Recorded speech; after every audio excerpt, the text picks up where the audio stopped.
Telaah Kitab Nida Al-Har, Part 4, Serangan terhadap Perasaan Islam. Pernahkah kita bertanya dalam hati, mengapa umat sebesar ini bisa begitu lemah?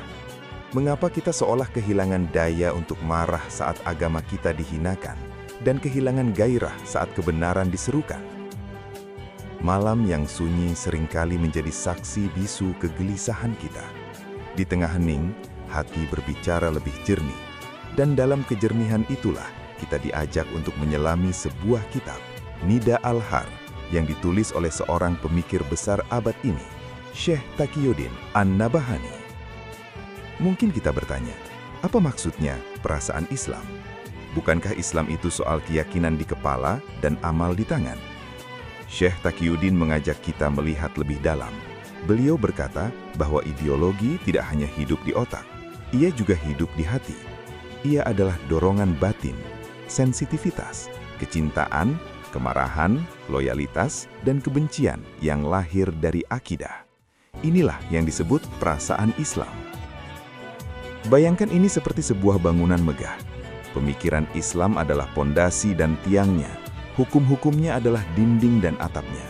Tapi perasaan Islam, itulah nyawa yang membuat bangunan itu hidup, berpendar, dan hangat.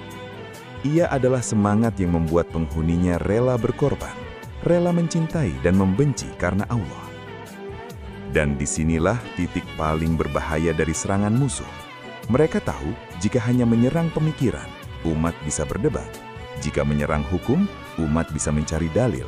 Tapi jika mereka berhasil membunuh perasaan ini, maka umat akan mati sebelum menyadari kematiannya. Mereka akan menjadi mayat-mayat yang berjalan. Inilah langkah pertama dan yang paling mendasar.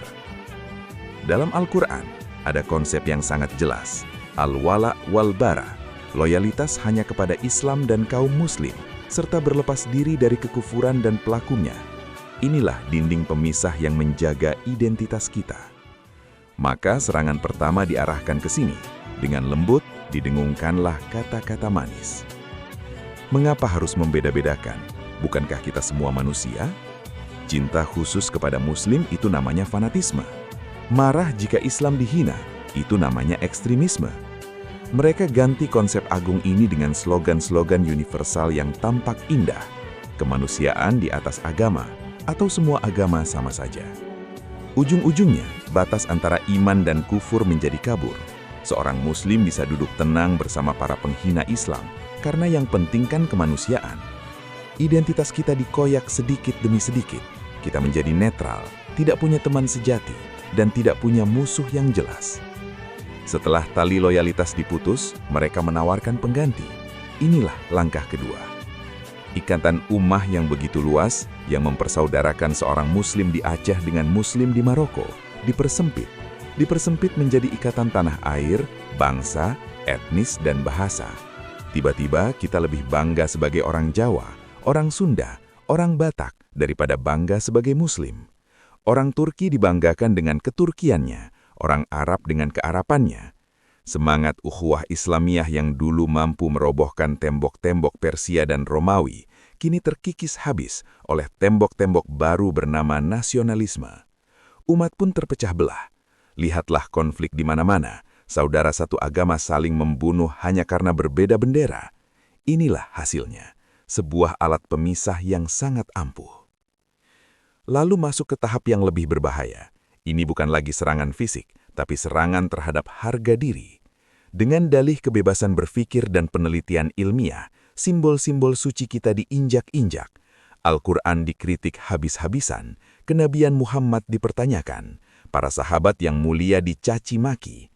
Dan yang lebih menyakitkan, ketika kita marah, kita dibilang korot, tidak toleran, tidak bisa menerima kritik. Kita diminta untuk diam, untuk tersenyum, untuk menerima semua itu sebagai bagian dari diskusi akademik. Sedikit demi sedikit, ghirah Islamiyah, api kecemburuan kita terhadap agama dipadamkan. Kita diajari untuk tidak tersinggung. Akhirnya hati kita mati rasa. Mendengar ayat suci diejek, kita hanya angkat bahu. Melihat Nabi dihina, kita hanya bisa diam. Inilah yang disebut Syekh Taqiyuddin sebagai mengubah arah emosi umat. Setiap ideologi melahirkan perasaan khas. Islam melahirkan kebanggaan, kemarahan saat ada yang mengancam kebenaran, dan kesedihan saat umat terpuruk. Sekarang arah itu diputar balikan. Kebanggaan terhadap Islam diganti dengan rasa malu. Malu disebut fundamentalis, malu berjenggot, malu bercadar. Kemarahan terhadap kemungkaran diganti dengan sikap acuh tak acuh. Kesedihan atas kehinaan umat diganti dengan penerimaan pasif. Ya sudah, mungkin ini takdir. Umat kehilangan sensitivitasnya, bagaikan orang yang sudah kehilangan indera peraba. Ia tak lagi merasakan panasnya api neraka yang mengancam orang-orang kafir, dan tak lagi merasakan dinginnya nikmat surga yang dijanjikan untuk orang-orang beriman. Puncaknya adalah ketika mereka berhasil mengganti spiritualitas Islam. Spiritualitas yang agung, yang lahir dari akidah yang benar dan melahirkan komitmen pada syariat, diganti dengan spiritualitas instan. Spiritualitas yang hanya soal perasaan pribadi, tanpa ada kaitannya dengan aturan hukum, pengalaman batin yang tidak punya dampak sosial, moralitas tanpa sistem. Islam direduksi menjadi sekedar nilai-nilai moral yang abstrak, etika personal dan pengalaman rohani privat. Islam tidak lagi bicara soal politik, soal pemerintahan, soal jual-beli, soal sanksi hukum. Islam hanya jadi urusan pribadi antara hamba dengan Tuhannya di dalam masjid. Syekh Taqiyuddin menyimpulkan bahwa dampaknya sangat dalam.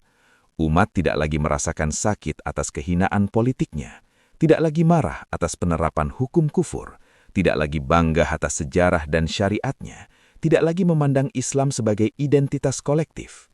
Islam tersisa sebagai ibadah individual, tradisi budaya, simbol identitas lemah. Inilah yang disebut Syekh Taqiyuddin sebagai kekalahan perasaan. Mungkin kita bertanya-tanya, apa yang bisa kita perbuat? Langkah pertama adalah menyadari. Sadarilah bahwa perasaan kita adalah medan jihad. Jangan biarkan api kecintaan kepada Islam padam dalam dada. Jaga rasa marah kita hanya untuk Allah. Rawatlah rasa bangga menjadi seorang Muslim. Rawatlah rasa sakit ketika Islam dilecehkan. Karena dari perasaan-perasaan inilah lahir generasi yang mampu mengubah dunia. Dari dada yang bergelora karena cinta kepadanya, lahirlah para pahlawan, para pejuang, para pembebas. Mari kita jaga perasaan Islam ini, karena ia adalah kunci kemenangan yang hakiki.